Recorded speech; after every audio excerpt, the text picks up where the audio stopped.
Hello, everybody, and welcome back to The Pale Thread. I am your host, Kat Martin, and I am very happy to have you with me today.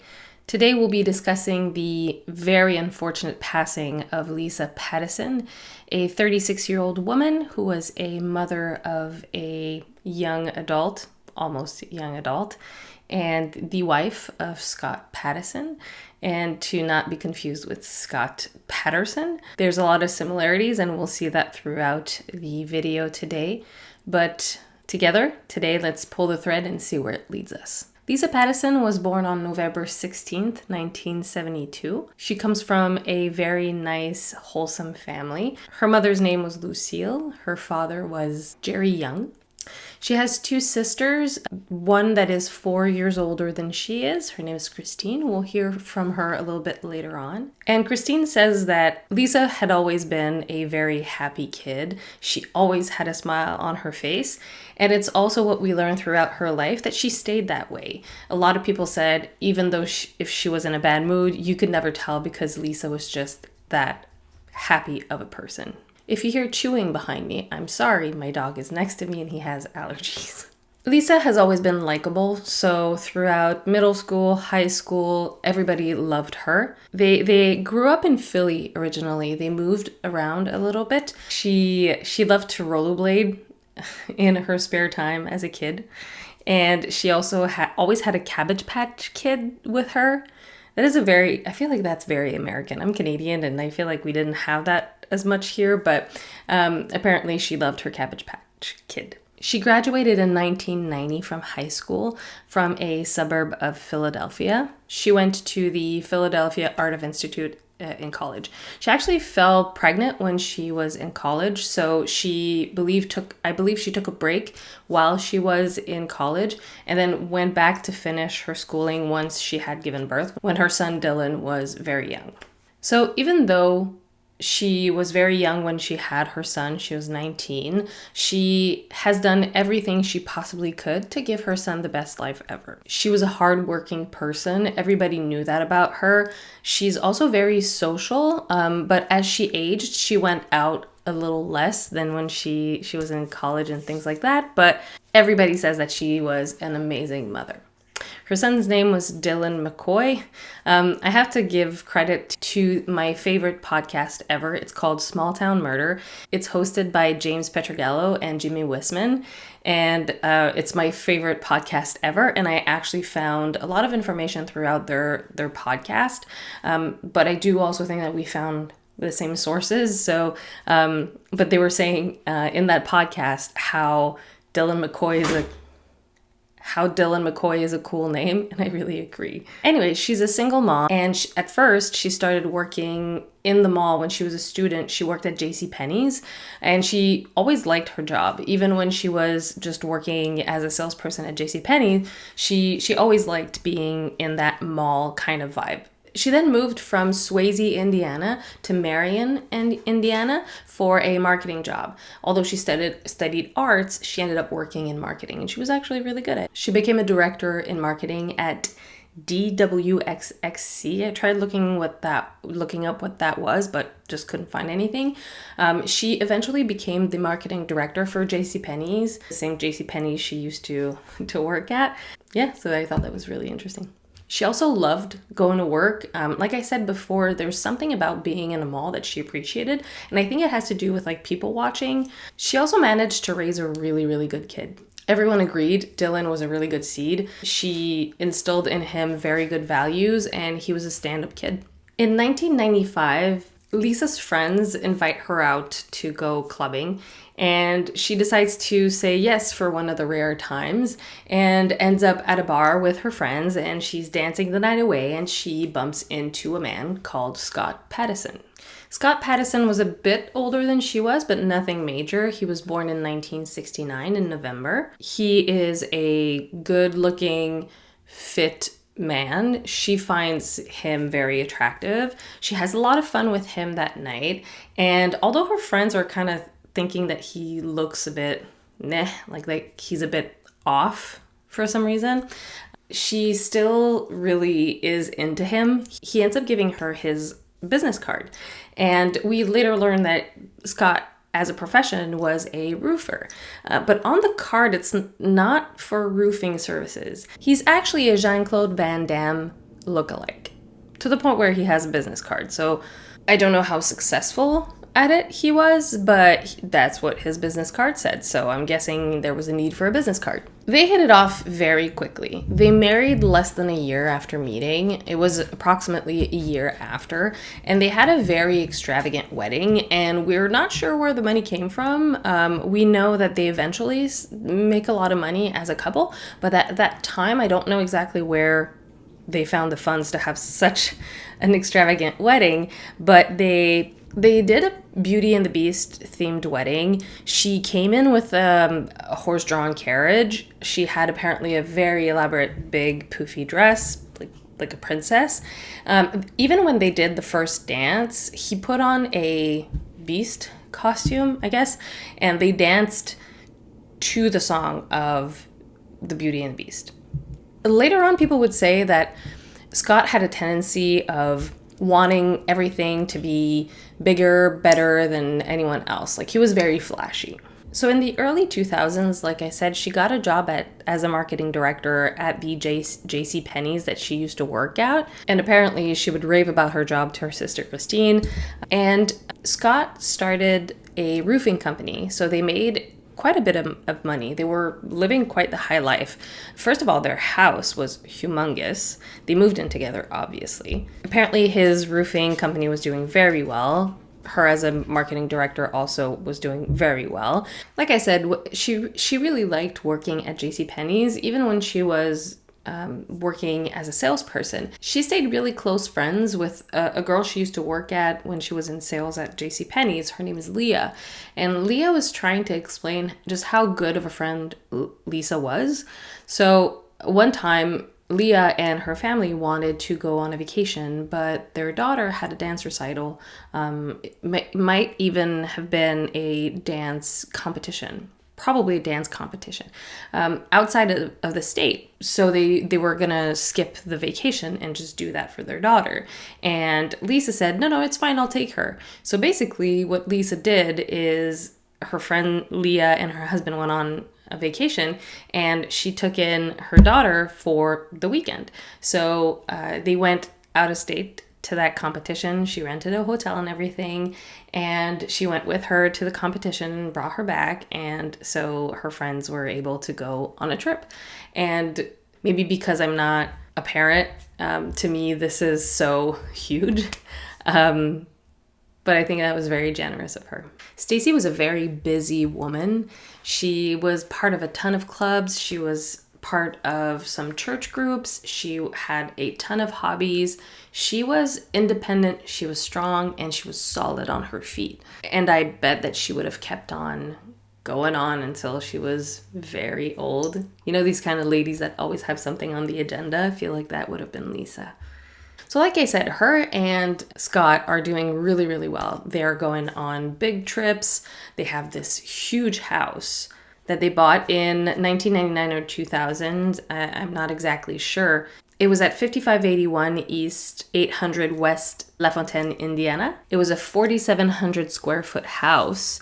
It's a bit in the middle of nowhere, but it's still a very impressive home, especially for only 3 people, because there's just her, Scott, and her son, who's a teenager now. Dylan didn't have a father figure, so when Scott started dating his mom, he appreciated having somewhat of a father figure, to the point where he called him dad. That was his father figure, but Scott wasn't the most patient person with Dylan. He would just be basically just a bit too severe with Dylan. He didn't like the fact that Dylan didn't take care of his bedroom, like he wouldn't clean it, but which teenager does? Some do, but most of them don't. So it was a bit tense between Dylan and Scott, but nothing too bad. It also was nothing about, physical violence or whatnot. Scott wasn't known to be a violent person. He apparently did shove her once in an argument, but she didn't fall down. She didn't get injured. It wasn't great. It's not a great thing that happened, but at least she didn't get hurt. Although he wasn't known to be someone that was violent, Lisa's family never really warmed up to Scott. They didn't really get the big deal why she liked him so much. They were very happy that she was happy, because for a long time they were happy. But her mom and her sister never really understood why she liked Scott so much. But again, they were happy for her, and that's what her mom stated about the wedding. She said, Lisa was just so happy that I was happy for her. Some people said that Scott was kind of asshole-ish, that he was pretentious, that he was slightly toxic. And I guess that goes with like the confidence that you need to call yourself a Jean-Claude Van Damme lookalike. Anyways, things started going not so well in about 2008. Because in 2008, Lisa learned that Scott had been having an affair for the past 2-ish years with a woman called Stacey Henderson. When you live in a small place, like a small town, if you're gonna have an affair on your significant other, you should go with someone that's more on the down low. But that's not what Scott did. Scott, with his confidence, decided that he was going to court the chief of staff of the mayor, who is married to a police officer, a Marion police officer.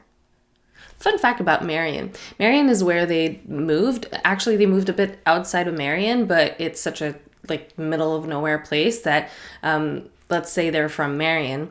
Marion, Indiana is where James Dean grew up. I hope you know who James Dean is. Even if you're really young and you're watching me, please know who James Dean is. That'll make me feel better, thank you. They even have a festival, a James Dean festival every year, where there's a lookalike competition. Too bad it's not a Jean-Claude Van Damme lookalike contest. Scott would have probably not even won because he doesn't really look like him. But anyways, I digress. So yeah, he decided to have a full-blown affair with a police officer's wife. So when Lisa learned this, she threatened divorce. She said, "This is unacceptable. How dare you? I want a divorce."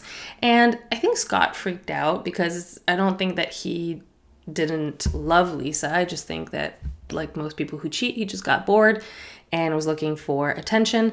And so he told Stacey it was over and that he needed to give his marriage a fair shot. And he stopped communicating with Stacey. That didn't last for too long, though. They stopped contacting each other for several months. But slightly before the events of today's case, and even after, he picked it back up. I don't know who initiated it, but we know after the fact that he did continue to have an affair with Stacey. We also know that their marriage was not going well. I say this for a multitude of reasons. A month before the incident, he actually spoke to one of his employees and said that it was really hard to be in the same house as Lisa right now because the divorce was still unfolding. They did file for the divorce a while back, but then decided to not go through with it and give it a shot. I'm not sure exactly if that's exactly at the time where she found out he was having an affair or a little later on, but I know that they filed for divorce and then ended up putting it on hold, saying, we'll try this again.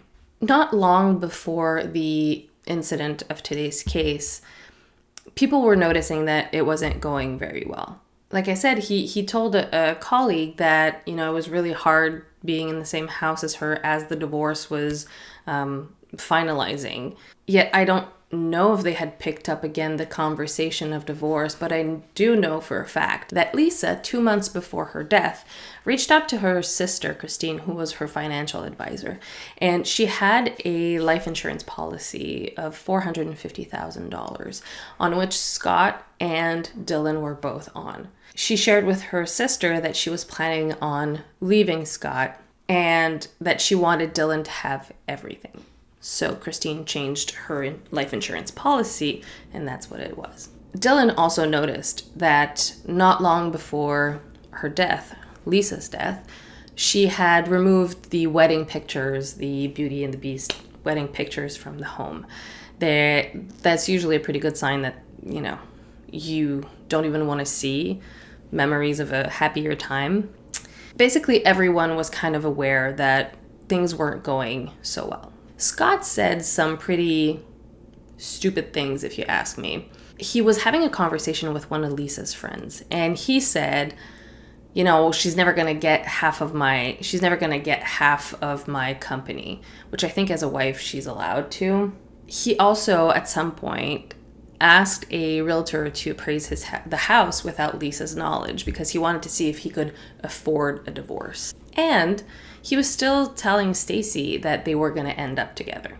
So, before troubles started brewing in their relationship, Scott had built a home gym.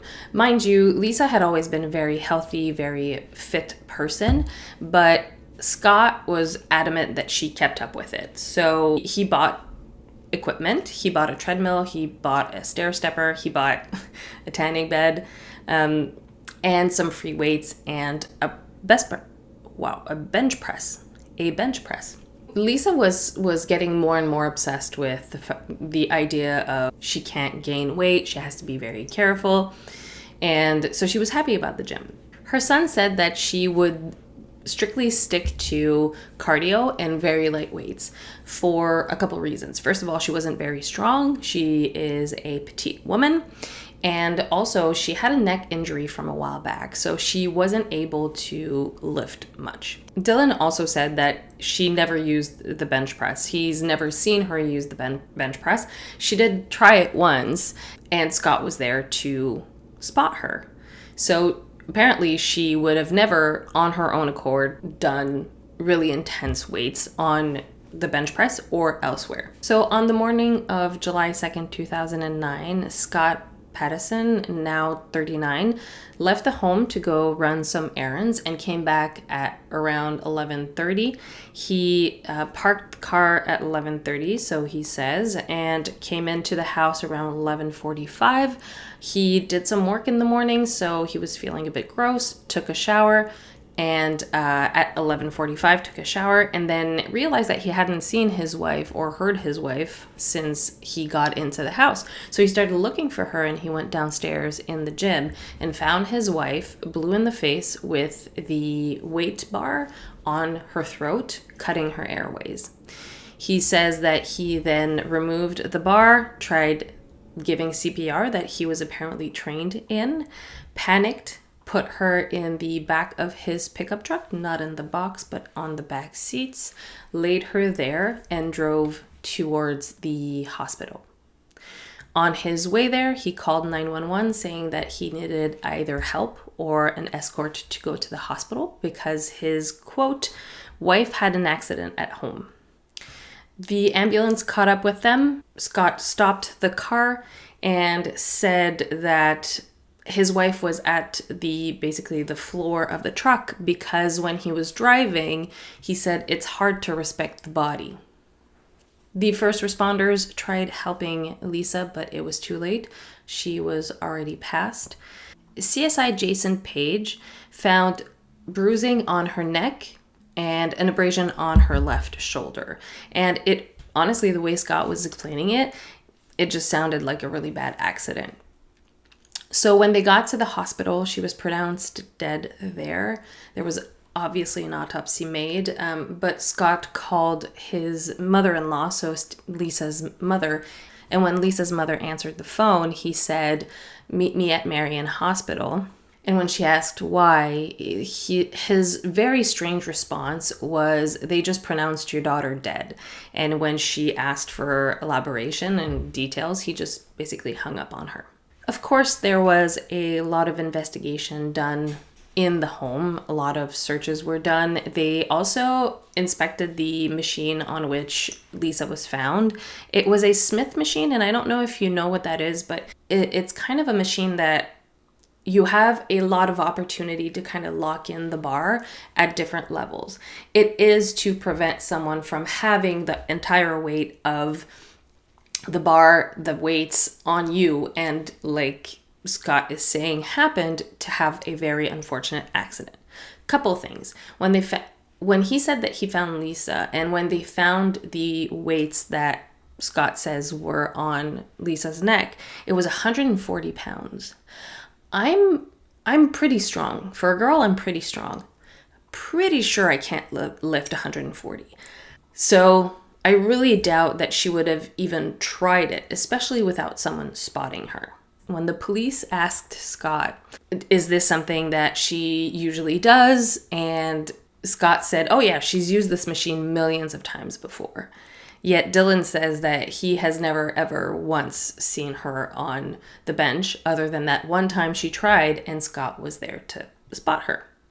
When he learned that she had died on an exercise machine, he immediately thought that she had had an accident on the stair stepper or the treadmill or whatnot. So that was already a red flag. Another red flag, the day after her death, he called Christine and asked about the life insurance.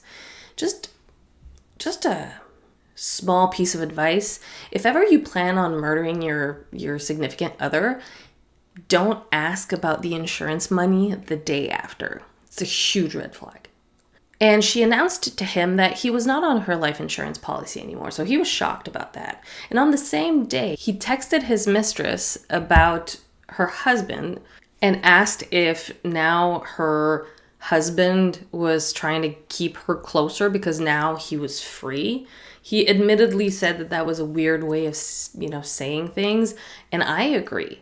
So when he was asked by police officers if he was having any marital issues, he admitted to it. He said, yes, absolutely. We've been recently fighting quite a bit. We're, looking to probably separate.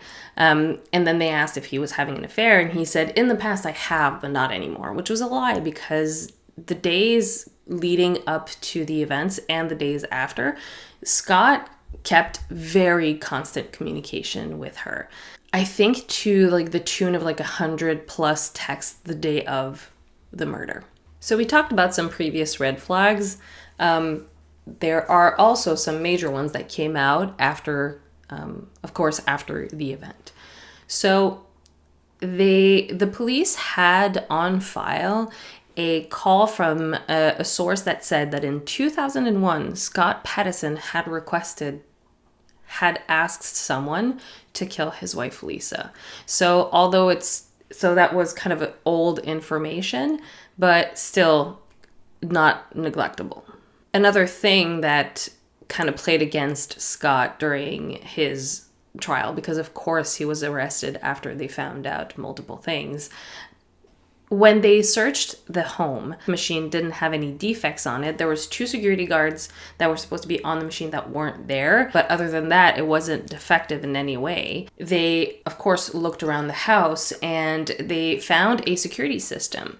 And when they looked into the box, there wasn't any CDs in it, which the police took for granted that it meant that the cameras hadn't recorded anything that day. And then on July 15th, 2009, so during the investigation, an employee from that security system company told them that the CDs are just a backup system, that the security cameras actually record on an internal hard drive. So when they looked at the footage, they realized that Scott had not come home at 11:30 that morning, but way before that.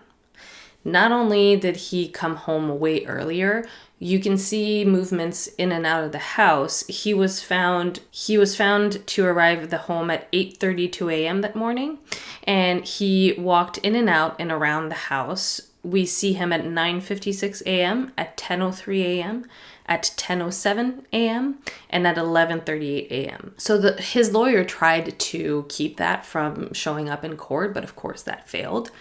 Another thing that played against Scott Patterson is that during the deliberation, the jurors went into the courtroom when no one was there, and there was the Smith machine there, and they did some experiments. So they used someone from the jury that was as small as Lisa, or similar weight and height as Lisa, and they tried putting a barbell with 140 pounds and acting as if, if it had dropped, would she be able to slide from under it?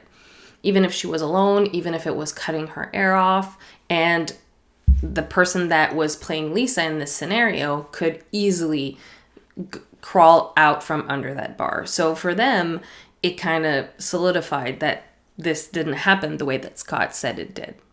Another thing too is the doctor that did the autopsy, Dr. Scott Wagner, said that the injuries that were found on Lisa did not match up with the story that Scott was saying.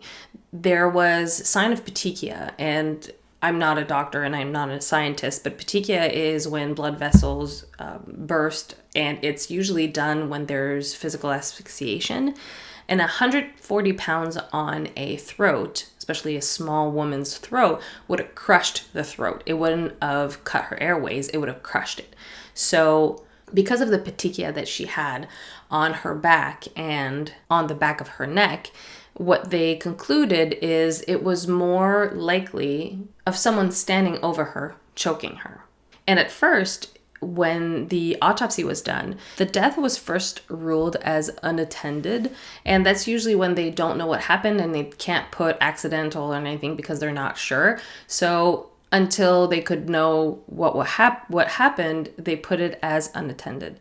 When all of this data came out, then it was ruled homicide. Obviously, during the investigation, they figured out who his mistress was with the phone records and things like that. So they brought Stacy Henderson in. At first, he refused to say her name. He said that since it was in the past, it's not worth bothering her whole life with this. But then with the call logs and everything in the text data, they knew that they had to bring Stacy Anderson in. I believe that when they asked her if she was having an affair with Scott, she denied it, because I couldn't find exactly what she had said, but later on she did plead guilty to a misdemeanor charge for false informang. She received a suspended jail sentence of 180 days, 1 year's probation, and 60 days of home detention, which is pretty intense, because I know that whatever she said that was considered a false information, she retracted it very quickly. So what I'm thinking happened is that she said, no, I haven't dated Scott in years. Oof, what a memory, like bad decisions. And I think that what happened is she basically came back shortly after and said, you know what, I'm sorry, I lied. Yes, we're currently having an affair, because she did also, even after he was arrested, charged, and convicted, she still stuck around for Scott, which I think kind of says a lot about Stacy. Stacy, to be fair, I think he had kind of manipulated her quite a bit. He had told a guy that he had bought roofing supplies from that he was planning on being with Stacy eventually. So he was probably sharing that his divorce was imminent and that he was aiming to be with Stacy after that happened. He was very into Stacy, and Stacy was really under the impression that they were going to be together, but she didn't know that he was going to kill his wife for her. Scott Patterson was convicted of 60 years in prison for murder, which would make him 99. Am I wrong? He was 39? Yeah, that would make him 99 years old if he ever gets out. I am not sure if he has the possibility of parole. I don't think so, but yeah, we all know he did it. Like, to be honest, like there's some times where there's still doubt in our minds, but I'm sure he got what he deserved. I find it unfortunate that Dylan did not have a better male role model. He didn't have a dad, and now he doesn't have a mom anymore, and it's because she got wooed by a guy that was very confident and just basically made her feel pretty and seen, but really she didn't get what she deserved. Lisa seemed like a lovely, lovely person, and she just fell on a very, very wrong, very, very bad dude. His ex-college roommate called him like really stupid. Like, go away, Scott. No one likes you. Like, I think it's the only time in my entire life that I would be okay telling someone, go away, no one likes you. Yeah, I'm happy you're away. I'm happy you're gone. Dateline did an episode on Lisa's life and death. If you want to go watch it, it's season 19. It's episode 36. The family had said that they liked the rendition that Dateline had done. They did say that there was some parts that were missing, but of course, you know, an episode is 41 minutes with the commercials and whatnot. So I think that kind of they did what they could. So yeah, they thought it was a respectful rendition of Lisa's story. I'm going to put these sources below as well. I hope that Dylan finds somewhat of peace within his life. I know this was a long time ago. Listen, he's probably somewhere else mentally now. So I hope that he was able to have a healthy adult life even under these circumstances. I hope that people remember Lisa for the light, bright, beautiful, caring sister, daughter, wife, mother that she was, because that's what she deserves. She didn't deserve to die scared, alone, at the hands of the man that she thought she loved once. And I hope that wherever she is, that she is happy and serene. I want to thank you for being here and listening to Lisa's story. I think it's important that we keep it alive. I hope that you see me in the next video and that I get to interact with you in the comments below. Until then, stay curious, stay safe.